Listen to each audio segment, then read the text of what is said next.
नमस्कार, मैं हूं अंकित कुमार और आप देख रहे हैं मधु न्यूज 24। आज भारत बंदी का भीम आर्मी या कई संगठनों के द्वारा किया गया है। आरक्षण को लेकर सुप्रीम कोर्ट में जो फैसला आता है क्रीमियर लेयर को लेकर के आर्थिक के रूप में भी आरक्षण मिलना चाहिए। जो पिछड़ी जनजातियाँ एससी एसटी को उनको ज़्यादा मिलना चाहिए, जो ज़्यादा विकसित हो गए उनको कम मिलना चाहिए। उसी के विरोध में उतरे हुए हैं 21 दल के आदमी। हम उनसे बात करेंगे। मेरा नाम संतोष कुमार है। तो भारत बंद है, क्यों है? देखिए, जो सुप्रीम कोर्ट का अध्यादेश आया था क्रीमी लेयर माने आरक्षण में, जिसको आरक्षण बोला जाता है, तो ऐसा नहीं है कि आरक्षण में आरक्षण, लेकिन सुप्रीम कोर्ट एक साजिश के तहत वैसा अध्यादेश लाया जिसमें सारा सर ये जो केंद्र में बैठी सरकार है उसके इशारे पर चल रही है। और आरक्षण का मतलब ये नहीं होता है प्राइवेट सेक्टर में आरक्षण। आरक्षण का मतलब होता है किस में आरक्षण, जैसे प्राइवेट सेक्टर हो, नौकरी हो, और जज में है कि जिसका फूफा जज है, फूफी जज है, वो भी आकर सुप्रीम कोर्ट न्यायाधीश बन जाता है, जो कि ऐसा नहीं होना। मुद्दा क्या है? देखिए, मुद्दा बताइए। मेन मुद्दा है कि जैसा आरक्षण चल रहा था, हमारे बाबा साहेब भीमराव अम्बेडकर ने जो आरक्षण लिखे थे, जैसा हम लोग का मिल रहा था, वैसा पुनः अध्यादेश के वापस करके उसी कॉलेजियम सिस्टम के बारे में बात करें तो कॉलेजियम सिस्टम पहले जैसा करना चाहिए कि इसमें बदलाव होना चाहिए? नहीं, जो पहले चलते आ रहा है आरक्षण, उसी आरक्षण को रहने दे। कॉलेजियम सिस्टम पहले जैसा ही होना चाहिए। हाँ, वैसे ही होना चाहिए। चलिए, इनका कहना है कि कॉलेजियम सिस्टम पहले जैसा होना चाहिए, कुछ लोग कह रहे कॉलेजियम सिस्टम बंद होना चाहिए। क्या नाम है सर? नाम मेरा श्री राम है। रेड्डी जी, पहले बताइए कि आज का जो आरक्षण हो रहा है आखिर क्यों हो रहा है? आरक्षण पहले से है। ये जो अभी भारत बंदी है आरक्षण को लेकर, ये क्यों है? इसलिए है कि वो आरक्षण को सीमित करना चाहते हैं, आरक्षण के लोगों में फूट डालना चाहते हैं, क्रीमी लेयर बनाना चाहते हैं। जो हमारे समाज में अच्छा कपड़ा पहनने लगा तो उसको कहते क्रीमी लेयर है। अच्छा, आपके समाज के रामविलास पासवान है, मायावती जी है, क्या उन लोग भी आरक्षण के लायक है? सिर्फ वो लोग हैं, वो लोग नहीं है, लेकिन उनके परिवार के लोग सब हैं आरक्षण वाले। आरक्षण के लोग। तो आरक्षण जाति के नाम पे या आर्थिक के नाम पे? आरक्षण तो हम लोगों को अभी तो जातीय के नाम पर मिला है। जाति के नाम पे होना चाहिए। चलिए, क्या नाम हुआ सर आपका? बी.आर. पासवान। हम अखिल भारतीय चौरम मोर्चा के बिहार के प्रधान महासचिव। आप लोग का जो आज ये भारत बंद है, इसका मुख्य उद्देश्य क्या है? आप लोग एक जारी करते हैं नोटिस की ये मुख्य बिंदु पे, आखिर वो मुख्य बिंदु क्या है? मुख्य बिंदु मेरा यह है, जो पूरे हिंदुस्तान में एससी एसटी का जो हमारे आरक्षण को समाप्त करने की जो साजिश चल रही है केंद्र सरकार के द्वारा, वो प्योर आरएसएस से लिप्त है।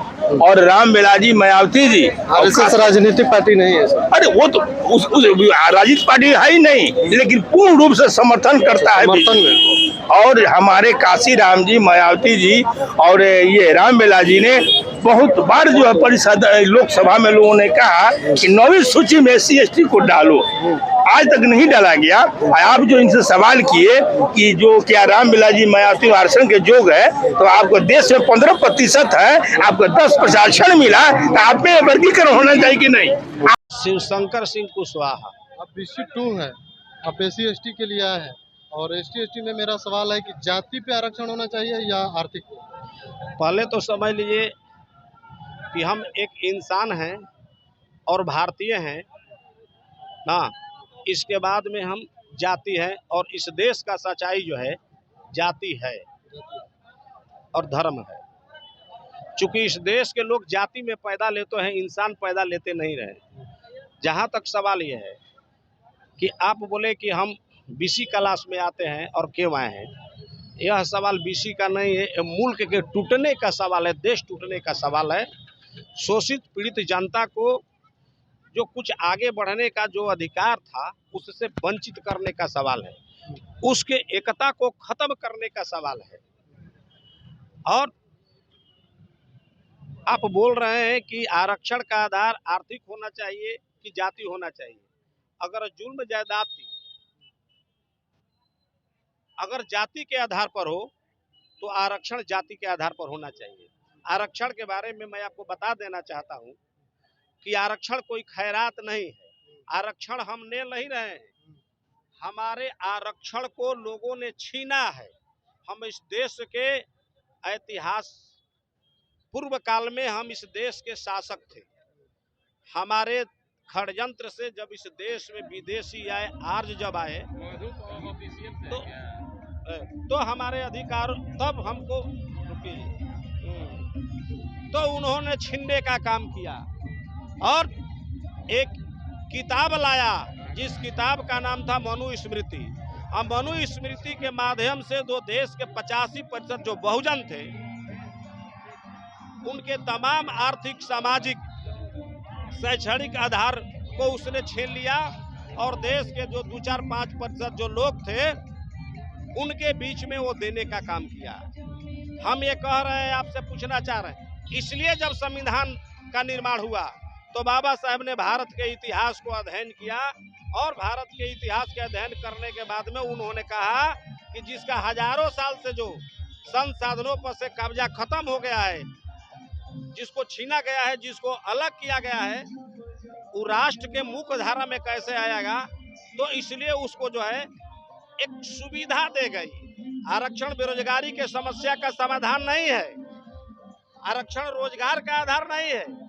आरक्षण जो है दबे कुचले वंचित समाज के लोगों के लिए एक मुख्य धारा में आने का, एक प्रतिनिधित्व करने का आधार है, समान है। बात समझ लीजिए।